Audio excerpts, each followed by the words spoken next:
અમે શાકભાજીના કચરામાંથી બાયોપ્લાસ્ટિકની બનાવટ લાવી રહ્યા છીએ. શાકભાજીના કચરાના પુનઃ ઉપયોગથી ઇકો ફ્રેન્ડલી બાયોપ્લાસ્ટિક બનાવવું.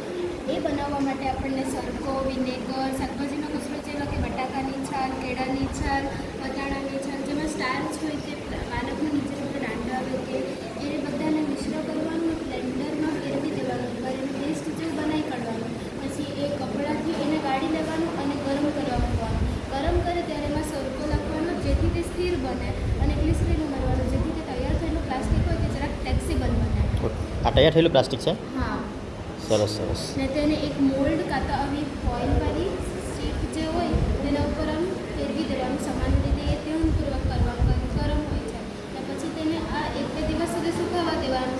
જ્યારે તે પ્રોપર સુકાઈ જાય છે ત્યારે આપણે આવી નેચરલ રીતે બનેલી બાયોપ્લાસ્ટિક શીટ રેડી થઈ જાય છે, જેમાં ઘણા ફાયદા છે. ચાલો સરસ, થેન્ક યુ.